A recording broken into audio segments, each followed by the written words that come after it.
Hi, අද මාත් එක්ක එළියට යමු. මට හිතුණා අද ඩේ බ්ලොග් එකක් කරන්න හොඳයි කියලා. ඉතින් අපි ස්කින් කෙයාර් රූටින් එකෙන් පටන් ගමු. ඒකත් එක්ක කියන්න ඕනේ මගේ පරණ වීඩියෝ එකක් මම මෙතනින් දාන්නම් මේක දකින්න ඇති. ඒ වීඩියෝ එකේ තිබිච්ච ප්‍රොඩක්ට්ස් දෙකක් මම චුට්ටක් හිතලා චේන්ජ් කරා. ඒකට හේතුව තමයි මම මේක පාවිච්චි කරලා ඉවරයි. ඉතින් ඒක නිසා එයාලගේ පේජ් එක ගෙන ගත්තා. මෙන්න මේ රයිස් ටෝන් එක. ඊට අමතරව එයාලගෙන් සන්ස්ක්‍රීන් එකක් මම පර්චේස් කරා. මම හිතන්නේ කොසාරික්ස් එකේ වෙන් කරන්න පොඩි වෙලාවක් යන නිසා මට හිතුණා Beauty of Joseon මෙන්න මේක ගොඩාක් රිවිව්ස් මම දැකලා තියෙනවා. මෙන්න මේ ප්‍රොඩක්ට් එක එයාලගෙන් ගත්තොත් හොඳයි කියලා. ඉතින් මම අලුතෙන් කියලා එයාලගෙන් ඒ දෙක පර්චේස් කරා. මාරු කරන්නේ නැතිව තව ප්‍රොඩක්ට් එකක් එයාලගෙන් ගත්තා. මෙන්න මේක. මේක මාරු හොඳයි. මම දන්නවා මේක පාවිච්චි කරපු අය දන්නවා ඇති මේකෙන් තියෙන රිසල්ට් එක කොහොමද කියලා. ඉතින් අපි බලමු. මගේ ස්කින් කෙයාර් රූටින් එක. මම හිතන්නේ මීට මාස කිහිපයකට කලින් මම ස්කින් කෙයාර් වීඩියෝ එකක් දැම්මා. ඔයාලට දැන් මගේ මූණේ කිසිම දෙයක් මම පාවිච්චි කරලා නැහැ. එතකොට ඔයාලට පේනවදී පේනවද?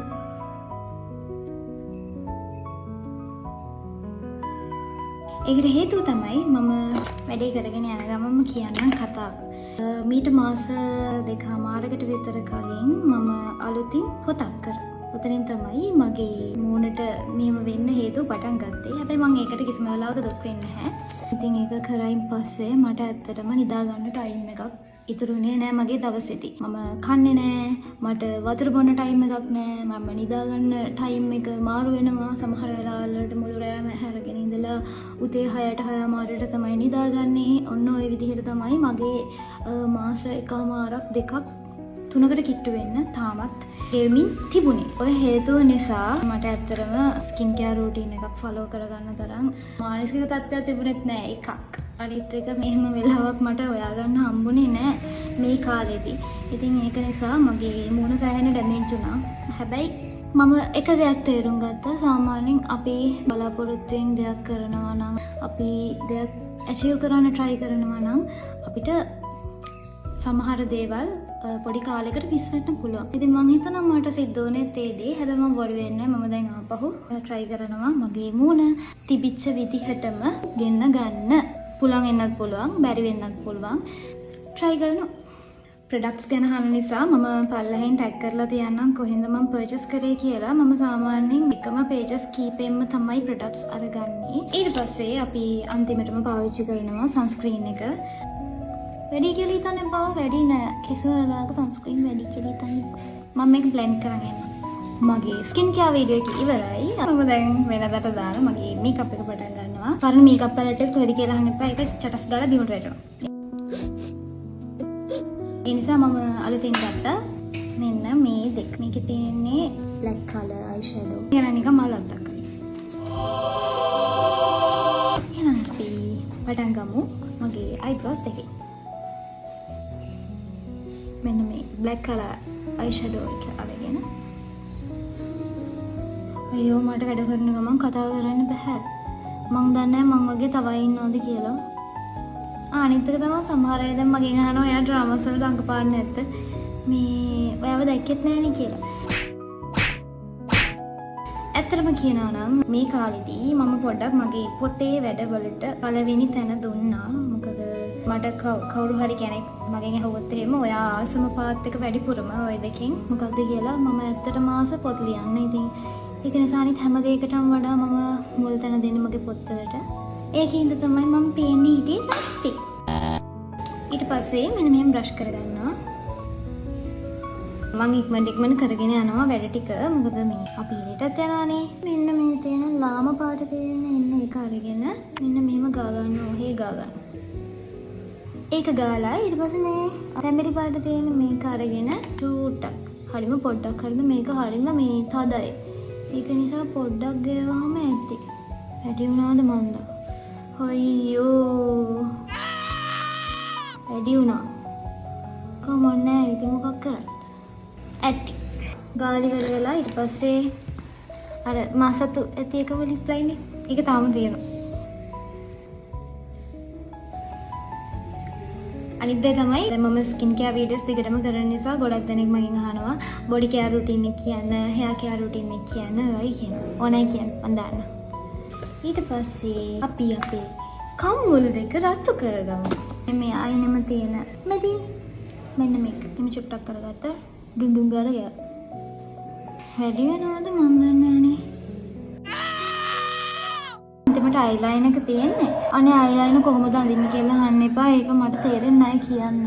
මෙන්න මෙහෙම තියනවා. මෙන්න මේ හරිය කරලා එන්න ඒක ගන්න. ඊට එන්න එක එන්න මුඩට අර. ඒ ලස්සනට හදනවා. කවදාවත් නැතු ලස්සනට හදනවා. හැබැයි මේක ලස්සනට හදනකොට මන් දන්නවා අනිත් පැත්තේ. හායි. ඒක කැත වුණා. පුදුමයි. මේ කවදාවත් එකම විදිහට අයිලයින් එක අඳින්න හිතන්න එපා. මේ අයිලයින් නේද?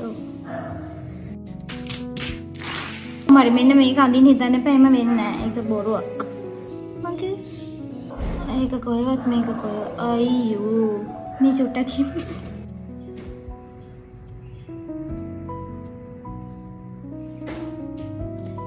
ඉවරයි. ටන්ටටා අපි එළියට ගිහලා හම්බෙමු. මීට දවස් කීපයකට කලින් ඔයාලා දැක්ක ෆොටෝසුයි වීඩියෝසුයි ගන්න අපි ගියේ මෙන්න මේ දවසේ. එහා පැත්තේ දීදු බීච්ගේ වාහනය එක අපි අංජන මාලිට දුන්නා. ඉතින් පොඩි වීඩියෝ ක්ලිප්ස් ටිකක් තමයි තියෙන්නේ. අපි බලමු මොකද වෙන්නේ කියලා.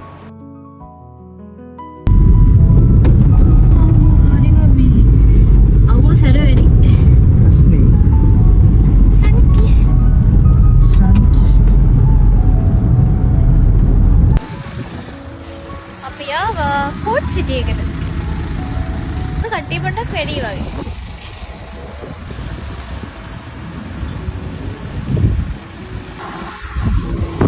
මේ ඉන්නේ අපිට කොහෙ ගියත් හම්බෙන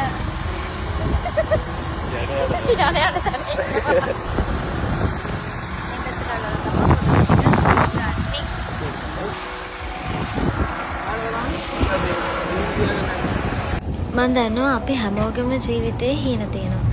මේකත් මට මගේ ජීවිතේ තිබිච්ච ලොකු හීනයක්. හැබැයි ඉතින් මට ඔය ඔක්කොම හීනයක් එහා පැත්තේ කෙනා නොහිටින්. අපි ෆොටෝස් ටික ගන්නවා වාහන ටික ළඟට ගහන්න බැලු. අනේ අද අහස හරිම ලස්සනයි. දැන් වෙලාව 5:00 විතර ඇති. මං හිතන්නේ අපි ෂූට් එක කළේ මැයි පළවෙනිදා. එදා අපි හිතුවට වඩා පෝට් සිටි එකේ ගොඩාක් සෙනග හිටියා. කට්ටිය ඔක්කොම නිවාඩු දවසේ පෝට් සිටියට ඇවිල්ලා කියලා තමයි මට නම් හිතුනේ. අපි කොහොම හරි 6:00ට කිට්ටු වෙන්න තියලා තමයි අපේ වැඩේ ඉවර කරගත්තේ. හිතුවට වඩා වෙලාවක් හැබැයි එළිය තිබුණා. වීඩියෝ ක්ලිප්ස් ටික ගන්න අපිට උදව් කරේ අංජන මල්ලි. මං හිතනවා ඔයාලා එයාව දන්නව ඇති කියලා අපේ වීඩියෝස් වලින්ම දැකලා. ඒ වගේම වීඩියෝ එක එඩිට් කරේ අපේ දිලු. එයා දැන් සින්දු හදනවට අමතරව වීඩියෝස් එඩිට් කරනවා. ඒ වගේම කියන්න ඕනේ එදා තිබිච්ච අහස ගැන. නිර්මාණෙම පොත කියවලා තියෙන කෙනෙක් නම් ඔයාට මතක් වෙන්න ඕනේ. මම කියලා තිබ්බා එදා අපේ ඒ ෂූට් එක කරන දවසෙත් අහස තිබුණේ මේ වගේ කියලා. මෙන්න මේ පාට කීපේ තමයි එදා අහසේ මට පේන්න තිබුණේ. ෂූට් එක ඉවරයි. ෂූට් එකක් කියන්නේ ඉතින් අපිට හිතුණ ෆොටෝස් ටිකක් ගත්තොත් හොඳයි කියලා මෙමරි එකක් විදියට. ඒ ටික වැඩේ ඉවර කරගත්තා. අපි උදේටවත් දවල්ටවත් කන්නේ නැතුව තමයි ගෙදරින් එළියට ආවේ. දැන් අපි කන්න යනවා. කාලි ඉවරලා එහෙමම ගෙදර යනවා. අද පෝට් සිටි එකේ කට්ටිය වැඩි. වාහන ගොඩාක් තියෙනවා. ඒක නිසා අපි කාලා ඉක්මනට යනවා.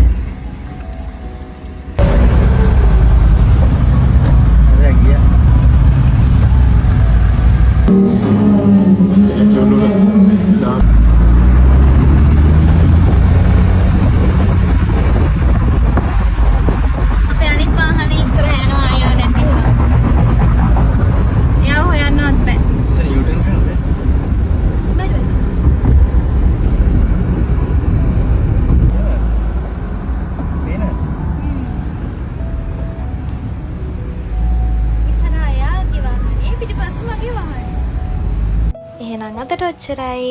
ආයෙත් දවසක හම්බෙමු. බයි.